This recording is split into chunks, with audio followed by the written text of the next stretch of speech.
এই যে দেখুন কত সুন্দরভাবে ফুলেছে এবং হাফ ডুবো ডুবো হয়ে গেছে রসগোল্লাগুলো। আপনারা দেখে নিশ্চয়ই বুঝতে পারছেন। এই যে দেখুন। নমস্কার বন্ধুরা, আমার চ্যানেলে আপনাদের সবাইকে স্বাগত। সামনেই তো জামাই ষষ্ঠী। আজকে আমি বানাবো জামাই ষষ্ঠী স্পেশাল পাকা আমের রসগোল্লা।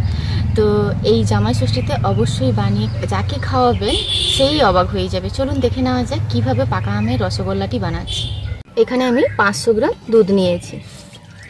এটা একদমই খাঁটি গায়ের দুধ। দুধটা জাল দিয়ে ফুটিয়ে নেব। একটা বাটিতে নিয়ে নিচ্ছি অল্প পরিমাণে জল, আর যতটা জল নিয়েছি ততটাই ভিনিগার দিয়ে দিচ্ছি। দুধটা এখানে ফুটতে শুরু করেছে। এবার অল্প অল্প আমি ভিনিগার আর জলের মিশ্রণটা দেব।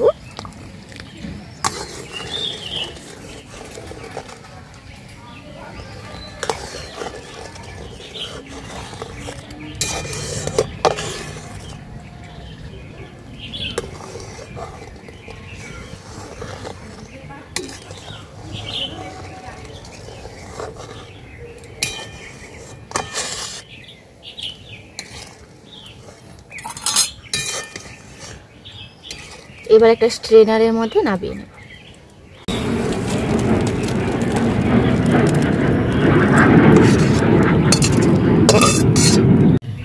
এবার ঠান্ডা জলটা দিয়ে ধুয়ে নেব।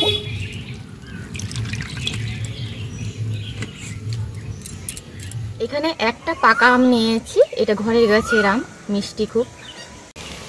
আমটাকে এইভাবে খোসা ছাড়িয়ে নিচ্ছি।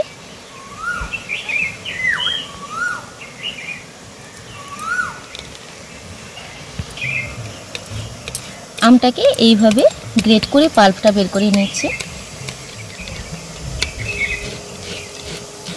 আমের পাল্পটা কিন্তু এই স্ট্রেনারের মধ্যে দিয়ে একটু ছেঁকে নিচ্ছি। যদিও কোনো আঁশ নেই, তাও কিন্তু পাল্পটা খুব মসৃণ হতে হবে। এইভাবে আমের পাল্পটা বের করে নিয়েছি। কড়াইতে এই আমের পাল্পটা দিয়ে ঘন করে নেব।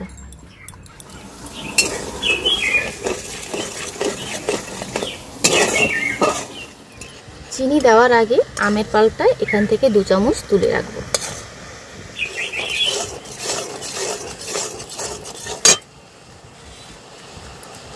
এখানে আমি 2 বাটি পরিমাণে জল দিয়ে দিচ্ছি।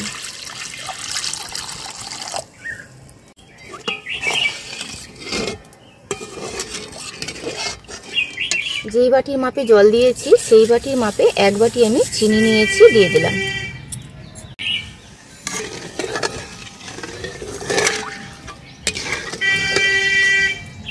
ছানাটাকে 5 মিনিট ওইভাবে স্ট্রেনারের মধ্যে রেখে দিয়ে জল ঝরিয়ে নিয়েছি। খুব বেশি জল ঝরানো যাবে না। 2 চামচ আমের পাল্প নিয়েছি, দিয়ে দেব। হাফ টিস্পুন নিয়েছি ময়দা, হাফ টিস্পুন নিয়েছি সুজি, হাফ টিস্পুন নিয়েছি ঘি, হাফ টিস্পুন দিয়েছি গুঁড়ো করে রাখা চিনি।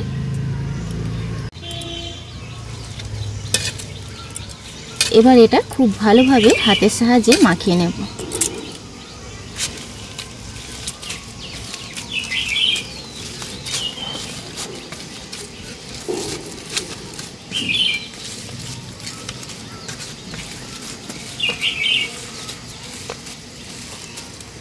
পাঁচটা আঙ্গুল এইভাবে সমান করে রেখে এই ছানাটাকে কিন্তু মসৃণ করে নিতে হবে।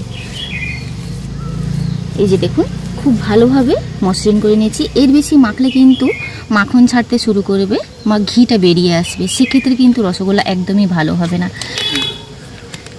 এবার দিয়ে দিচ্ছি 1 টিস্পুন গুঁড়ো দুধ। 1 চুটকি দিয়ে দেবো এখানে বেকিং পাউডার। এবার আবারও কিন্তু সব কিছু ভালো করে মিশিয়ে নেব।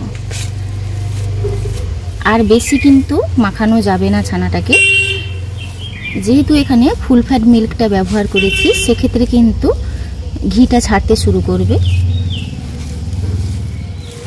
এবার ছোট ছোট বলের আকারে তৈরি করে নেব। ছুরিটা দিয়ে কেটে নিচ্ছি, সমান ভাগে ভাগ হয়ে যাবে।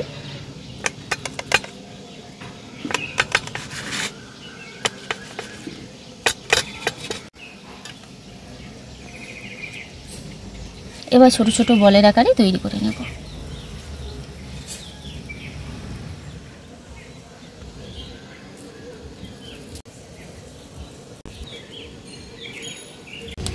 পাঁচশো দুধে 8টা রসগোল্লা হয়েছে। এখানে দেখুন চিনির রসটা ফুটছে, একটা একটা করে দিয়ে দেব।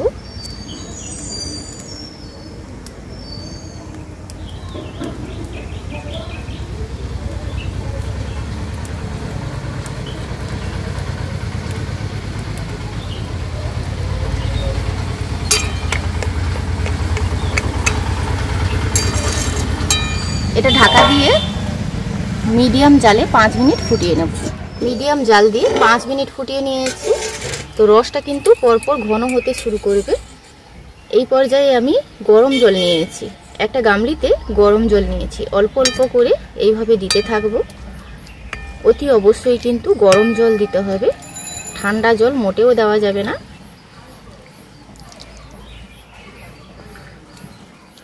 তো আপনারা দেখে নিশ্চয়ই বুঝতে পারছেন এগুলো ফুলে ডবল হয়ে গেছে। তো আরও 1-2 চামচ আমি এইভাবে গরম জল সাইড থেকে দিয়ে দিচ্ছি, আবারও ঢাকা দিয়ে দেব।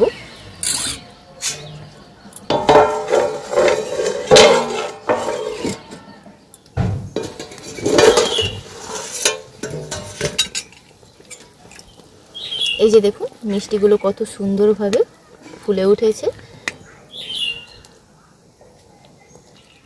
আবারও কিন্তু ওই গরম জলটা সাইড থেকে অল্প অল্প দিয়ে দিচ্ছি। 2-3 বার এই প্রসেসটা করতে হবে, কারণ কি এই জাল দিতে দিতে কিন্তু মিষ্টির রসটা মানে ঘন হয়ে যাচ্ছে। আবারও ঢাকা দিয়ে দেব। আবারও 5 মিনিট কিন্তু ওইভাবে গরম জলটা দিয়ে ফুটিয়ে নিয়েছি। টোটাল 15 মিনিট কিন্তু ঢাকা দিয়ে আমি এই রসগোল্লাগুলো ফুটিয়েছি।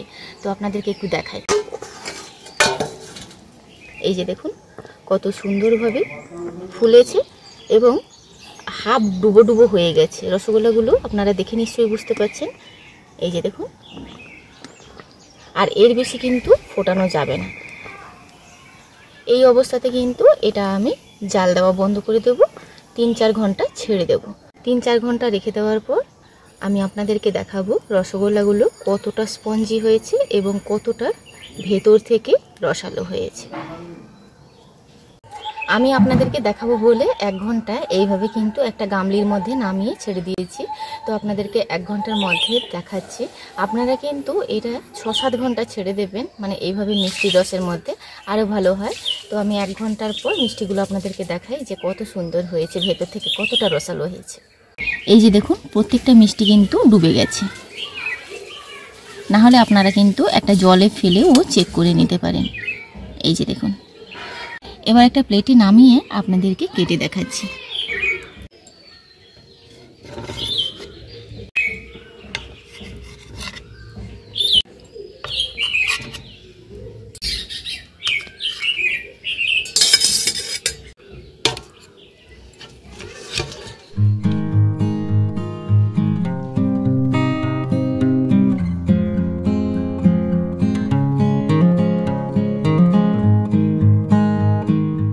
এই জামাই ষষ্ঠীতে পাকা আম দিয়ে এই মিষ্টিটা না বানালে কিন্তু আপনারা পস্তাবেন। অবশ্যই ট্রাই করে দেখবেন। তো আপনাদেরকে মিষ্টিগুলো দেখাই যে ভেতর থেকে কত সুন্দর হয়েছে। এই যে রসগোল্লাগুলো কতটা রসালো হয়েছে, এই যে দেখুন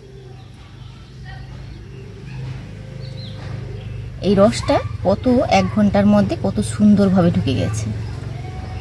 তো এখান থেকে আমি একটা আপনাদেরকে কেটেও দেখাবো। দেখুন 1 ঘন্টার মধ্যে কতখানি রসালো হয়েছে। তো আপনাদেরকে এবার কেটে দেখাচ্ছি। এই যে দেখুন ভেতরটা কতটা রসালো, 1 ঘন্টার মধ্যে আপনাদেরকে দেখাচ্ছি। এই যে আজকের ভিডিওটি এখানেই শেষ করছি। দেখা হচ্ছে পরবর্তী একটা নতুন পর্বে। আপনারা ভালো থাকবেন, সুস্থ থাকবেন, সাবধানে থাকবেন। আর ভিডিওটি ভালো লাগলে লাইক, শেয়ার, কমেন্ট করবেন।